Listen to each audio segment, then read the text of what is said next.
Warsaw, Poland's capital, has a bad reputation.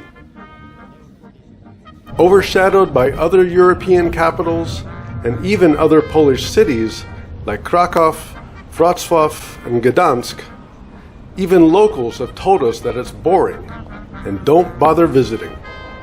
But we saw a very different side to this maligned city. Our apartment was in a wonderful modern building in a green residential area that was very walkable, with train, metro, bus, and tram lines all immediately accessible. We just happened to be near a neighborhood weekend food event. A bunch of food trucks were set up, including Mexican, Colombian, Indian, Vietnamese, and Afghan. It was a wonderfully delicious surprise. The Hala Mirowska market in central Warsaw was first opened 125 years ago. And they even show you which breed of bird laid your eggs. Another cultural and historical event was held in the Saxon Garden, the oldest public park in the city since 1727.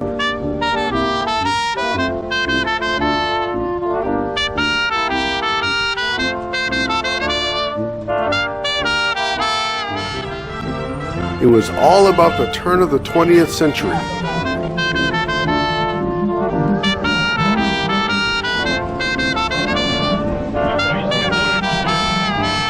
With lots of period artisans, a collection of old-timey bicycles, and a tent with a full set of medical equipment from over 100 years ago.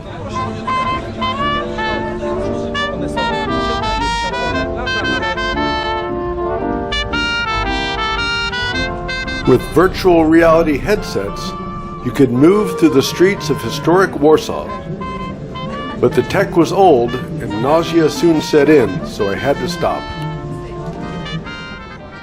Another piece of Warsaw history has a personal connection for us. The Warsaw Polytechnic Institute is the oldest technical school in Poland, and where our son studied the first semester of his master's degree. 200 years old, the main building is gorgeous.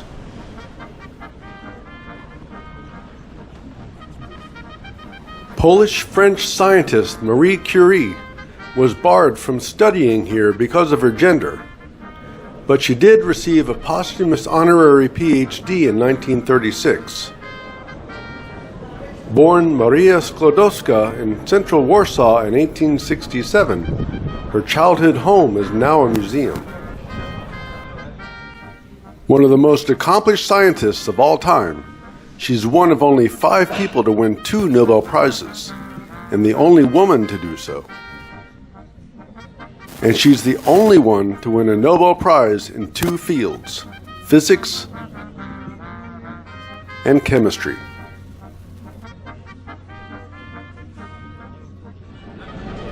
Near the Marie Curie Museum, Warsaw's Old Town was rebuilt following the destruction of World War II. There are some beautiful buildings, particularly the barbican of the 16th century city walls. Old Town is definitely worth a visit. Another Polish scientist, Nicholas Copernicus, isn't directly associated with Warsaw, but there's a scientific center bearing his name on Warsaw's beautiful Vistula riverfront. The Riverwalk was a very popular place on the Sunday we were there.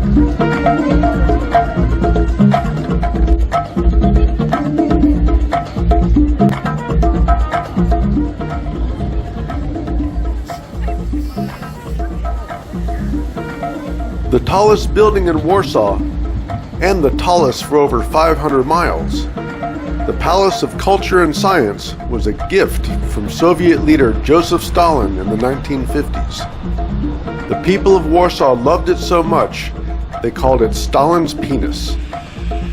But this Gothic structure that could fit right into the Ghostbusters movie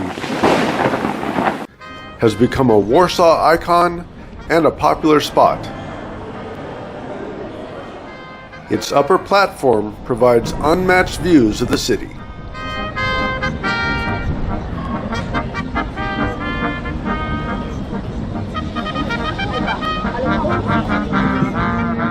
We enjoyed our visit to Warsaw, but it was time to move on to Poland's most celebrated city, Krakow.